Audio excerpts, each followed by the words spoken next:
आज की हमारी सीटेट पेडागोजी की क्लास नंबर सेकंड है, जिसमें हम लोग जो है ना जो गणित की पेडागोजी है उसके कॉन्सेप्ट्स को क्लियर कर रहे हैं। जो लास्ट क्लास है उसमें हम लोगों ने गणित की प्रकृति को देखा था। आज की इस क्लास में हम लोग गणित की भाषा और उसकी में जो महत्वपूर्ण शब्दावली है इसके बारे में जानने वाले हैं। तो ये जो क्लासेस हैं, जो मैथ्स की पेडागोजी है, जो आने वाला सीटेट एग्ज़ाम है और जो अदर टेट एग्ज़ाम्स हैं जैसे कि J TET, M P TET, U P TET, REET, U TET, H TET, इन सभी के लिए, और जो के बी एस है ना, तो इन सभी के लिए काफ़ी ज़्यादा इंपॉर्टेंट है। तो चलिए क्लास को स्टार्ट कर लेते हैं। हम लोग देखेंगे गणित की भाषा और जो महत्वपूर्ण शब्दावली है ना इसके बारे में जान लेते हैं, और किस प्रकार से जो क्वेश्चन है ना बनेंगे इनको भी हम लोग यहाँ पर देखते जाएंगे। तो आप बिल्कुल भी क्लास को स्किप ना कीजिएगा। देखिए सबसे पहले देखिए अंक, ठीक है ना। तो यहाँ पर यह एक नाम है जो सिंबल नंबर को दर्शाता है, ठीक है ना, जो कि क्या करता है, नंबर को रिप्रेजेंट करता है। अंक जो रहता है ना, जैसे कि मान लीजिए यहाँ पर हम 2 लिख देते हैं तो ये क्या है, एक अंक है।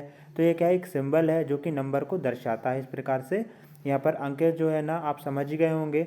आगे देखेंगे, गणित की भाषा सरल और बोधपूर्ण होनी चाहिए। जो गणित की भाषा होनी चाहिए वह सरल एवं कैसी होना चाहिए, बोधपूर्ण होनी चाहिए। बोधपूर्ण का मतलब आप यहाँ पर यह हो जाएगा कि जो बच्चे हैं ना छोटे छोटे, उनको समझ में आना चाहिए। आप जो भी उनको समझाना चाह रहे हैं, गणित के जो सवाल हैं या कोई भी चीज़ है, तो उसकी भाषा कुछ इस प्रकार की होना चाहिए कि जो बोधपूर्ण हो, जैसे कि बच्चों को वह समझ में आए। इसके बाद देखिएगा, गणित की भाषा बच्चों के मानसिक स्तर के अनुरूप होनी चाहिए। ऐसा नहीं होना चाहिए कि बच्चा जो है ना वह 3rd क्लास में है या 4th क्लास में, आप उसको जो है ना 10th क्लास की मैथ्स पढ़ा रहे हैं, तो ऐसा नहीं होना चाहिए। उसके स्तर के अनुसार होनी चाहिए और उनके जीवन, जो दैनिक जीवन है उससे रिलेटेड होना चाहिए।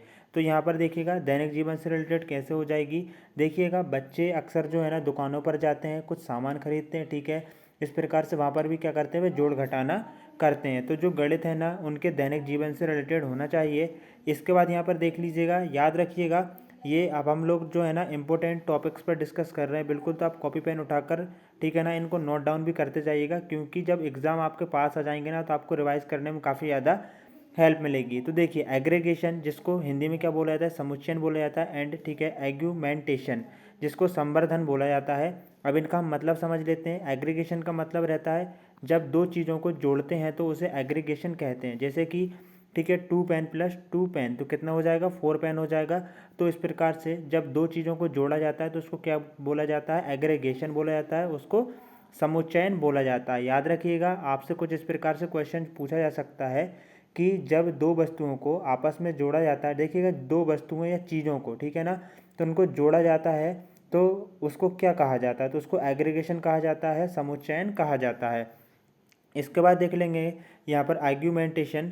तो इसका मतलब क्या रहता है, जब एक चीज़ को बढ़ाया जाता है तो उसे आर्ग्यूमेंटेशन कहते हैं। जैसे कि दूध में पानी को मिलाना, मतलब किसी चीज़ को जो है ना वह बढ़ा रहे हैं तो इसको क्या बोलेंगे, आर्ग्यूमेंटेशन बोलेंगे, ठीक है। याद रखिए आर्ग्यूमेंटेशन इसको बोलेंगे। यहाँ पर हम लोगों ने एग्रीगेशन और जो आर्ग्यूमेंटेशन है ना इसको यहाँ पर समझ लिया है, संवर्धन, संवर्धन और समुच्चयन। तो याद रखिएगा, एक बार फिर से हम लोग आपको बता दें, एग्रीगेशन मतलब, समुच्चयन का मतलब होता है जब दो चीज़ों को जोड़ा जाता है। दो चीज़ों का मतलब यहाँ पर 2 + 2, मतलब आपको प्लस करना है, ठीक है। तो इसको क्या बोला जाएगा, इसको समुच्चयन बोला जाएगा। और जब किसी चीज़ को जो है ना बढ़ाया जाता है तो जो उसे आर्ग्यूमेंटेशन कहते हैं, जैसे कि दूध में पानी वगैरह मिलाना। आगे देखेंगे, और इसको हिंदी में क्या कहते हैं, संवर्धन कहते हैं। देखिएगा आपके लिए इन्फॉर्मेशन है, यदि आप लोगों ने, ठीक है ना, जो हमारी जो प्रीवियस क्लासेस हैं उनको नहीं देखा है तो आपको ना उन सभी क्लासेस की प्लेलिस्ट का लिंक डिस्क्रिप्शन और ऊपर आई बटन में मिल जाएगा, तो उन पे आप क्लिक करके उन क्लासेस को भी देख सकते हैं। और साथ ही में यदि आप लोगों को जो फ्री नोट्स हैं वह चाहिए तो आप हमारे टेलीग्राम के चैनल से ज्वाइन हो सकते हैं, जिसका लिंक आपको डिस्क्रिप्शन में मिल जाएगा। देखिएगा आपको psychology, Hindi pedagogy, environment, Sanskrit pedagogy और मैथ्स पेडागोजी, ठीक है। देखिएगा मैथ्स पेडागोजी की ना आज की हमारी क्लास नंबर सेकंड है। यदि आप लोगों ने फर्स्ट क्लास नहीं देखा है तो आपको उसका लिंक जो है ना यहाँ पर देखिए आई बटन में आपको दिख रहा होगा, इस पर क्लिक कीजिए और जाकर उस क्लास को भी आप लोग देख सकते हैं। आगे देखेंगे अब हम लोग, यहाँ पर देखिएगा मुक्त अंत प्रश्न और बंद अंत प्रश्न। देखिए यहाँ पर काफ़ी इंपॉर्टेंट टॉपिक है। यहाँ पर जो मुक्त अंत प्रश्न रहते हैं और बंद अंत प्रश्न, open ended questions and close ended questions, तो इनके बारे में हम लोग देख लेते हैं ये क्या होते हैं। तो देखिए सबसे पहले देखिए मुक्त अंत प्रश्न।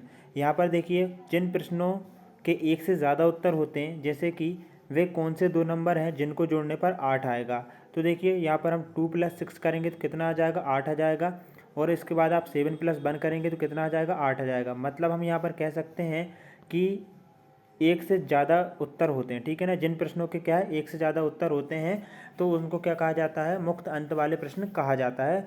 जैसे कि 2 नंबरों को हम जोड़ रहे हैं, जैसे कि बच्चों से आप बोल सकते हैं कि 32, ठीक है ना, 32 में ऐसा क्या जोड़ा जाए जिससे कि यहाँ पर कितना आ जाए, 40 आ जाए। तो बच्चा क्या करेगा, ऐड भी जोड़ देगा, ठीक है। इस प्रकार से यहाँ पर ये तो क्या हो जाएगा, यहाँ पर देखिए वह ऐड जोड़ेगा, 32 में क्या करेगा, वह ऐड जोड़ेगा। तो यह क्या मुक्त अंत वाला प्रश्न नहीं है, बल्कि यह कैसा है, वंद अंत वाला प्रश्न हो जाएगा। बट आप बच्चे से ये बोलेंगे कि कोई 2 संख्या बताइए जिनको जोड़ने पर 32 प्राप्त हो जाए, तो बच्चा क्या करेगा, यहाँ पर 22+10 भी कर सकता है, ठीक है, 30+2 भी कर सकता है। तो आएगा कितना, 32 ही आएगा ना।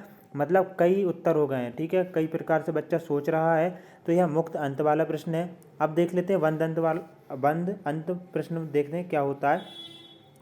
जिन प्रश्नों का उत्तर केवल एक होता है, जैसे कि हम बच्चे से बोलेंगे 5+3 कितना हो जाएगा, तो वह बच्चा बोल देगा 8 हो जाएगा। मतलब वह है, ठीक है, इसके आंसर जो है सिर्फ एक ही है, तो उसको क्या बोला जाएगा, उसको बंद अंत वाला प्रश्न बोला जाएगा। देखिए सीधी सी बात है, ठीक है ना, प्रश्नों के आंसर देने में ज़्यादा समय लगता है, ठीक है, ज़्यादा समय का मतलब ये है कि वह ज़्यादा विचार करते हैं, जिनमें वह काफ़ी ज़्यादा विचार करते हैं, सोच विचार के आंसर देते हैं, जैसे कि है ना, अपने मन मुताबिक भी आंसर देते हैं, तो उनको हम लोग मुक्त अंत वाले प्रश्न भी कह सकते हैं। और बंद अंत वाले प्रश्न का सीधा मतलब रहता है कि यहाँ पर उसका जो आंसर रहता है ना, सिर्फ वही दे दिया जाता है, उसमें जो बच्चा है ना, उसमें ज़्यादा सोच विचार नहीं करता है, ठीक है ना। उसके जो विचार है ना, उनको ना कई दिशाओं में सोचने के लिए प्रोत्साहित भी करना चाहिए। इसके बाद देखेंगे रचनात्मक, योगात्मक और निदानात्मक आकलन, फॉर्मेटिव, ठीक है ना, सम्मेटिव एंड डायग्नोस्टिक, ठीक है, असेसमेंट क्या होता है, इनको देख लेते हैं। सबसे पहले देखिए रचनात्मक, यह टीचिंग लर्निंग प्रोसेस के दौरान या उससे पहले होता है। हम बात करें रचनात्मक, ठीक है, तो यह टीचिंग लर्निंग प्रोसेस के दौरान या उससे पहले होता है। इसके अंतर्गत जब बच्चा जो है ना उसकी समस्या को सॉल्व कर रहा होता है, मान लीजिए एक बच्चा किसी क्वेश्चन को सॉल्व कर रहा है मैथ्स के, तो उसमें उसको प्रॉब्लम आ रही है, तो टीचर क्या करेगा, उसकी सहायता करता जाएगा, उसको थोड़ा थोड़ा जो है ना गाइडेंस देता जाएगा, समझाता जाएगा, जिससे कि वह अपनी समस्या को, मैथ्स के जो क्वेश्चन है ना, उसको सॉल्व कर ले। इसको रचनात्मकता कहा जाता है, जो कि टीचिंग लर्निंग प्रोसेस के दौरान या उससे पहले होता है। इसके बाद हम लोग देख लेंगे योगात्मक क्या होता है, ठीक है, सम्मेटिव क्या होता है। तो देखिए यह टीचिंग लर्निंग प्रोसेस खत्म होने के बाद होता है। योगात्मक यहाँ पर आकलन है, जब टीचिंग लर्निंग प्रोसेस, जैसे कि बच्चे ने चीज़ें सीख ली होती हैं, जैसे उसने मान लीजिए एक टेस्ट दे दिया है, ठीक है, उसका मतलब एक टेस्ट ले लिया, सभी चीज़ें उसने सीख ली हैं, उसके बाद उसका टेस्ट ले लिया जाता है, तो उसको हम लोग क्या कह सकते हैं, योगात्मक जो है ना आकलन कह सकते हैं, जो कि उसकी टीचिंग लर्निंग प्रोसेस खत्म होने के बाद होता है। निदानात्मक, इसमें सिर्फ कारणों और समस्या की पहचान की जाती है। देखिएगा एक बच्चा है, वह क्या कर रहा है, एक बच्चा क्वेश्चंस को सॉल्व कर रहा है, जो मैथ्स के क्वेश्चंस हैं उनको सॉल्व कर रहा है, उसको काफ़ी ज़्यादा प्रॉब्लम आ रही है उनको सॉल्व करने में। तो उन प्रॉब्लम्स का पता लगाना कि क्या प्रॉब्लम आ रही है, क्या समस्या है, उसको उनका पता लगाना ही क्या कहलाता है, निदानात्मकता कहलाता है, निदानात्मक कहलाता है। तो इस प्रकार से इसमें सिर्फ कारणों और समस्याओं की पहचान की जाती है, और उसके बाद में क्या किया जाता है, उपचारात्मक उसको शिक्षण प्रदान किया जाता है, ठीक है, याद रखिएगा, उपचारात्मक जो शिक्षण है उसको प्रदान किया जाता है। अब यहाँ पर देख लीजिएगा अबेकस, अबेकस क्या है, ठीक है, इससे जो है ना बच्चों को किस प्रकार से सिखाया जाता है मैथ्स वगैरह। इसमें बच्चों को बेसिक काउंटिंग, जैसे कि बेसिक काउंटिंग जोड़ घटाना हो जाएगा, 1 2 3 हो जाएगा, प्लेस, ठीक है, स्थान, वैल्यू, फेस वैल्यू, ठीक है, हम यहाँ पर कह सकते हैं कि जो स्थानीय मान है उसके बारे में भी अबेकस जो है ना इसके माध्यम से बताया जाता है, फेस वैल्यू बताई जाती है। इस प्रकार से हम अबेकस जो है ना, आपसे देखिए क्वेश्चन किस प्रकार से बन सकता है कि हम कह सकते हैं कि जो बेसिक काउंटिंग है वह किसके द्वारा सिखाई जाती है। आपको ऑप्शन में अबेकस दे देगा, जियो बोर्ड दे देगा, ग्राफ पेपर दे सकता है, डॉट पेपर दे सकता है, 10 ग्राम दे सकता है। तो आंसर क्या हो जाएगा, अबेकस हो जाएगा, याद रखिएगा।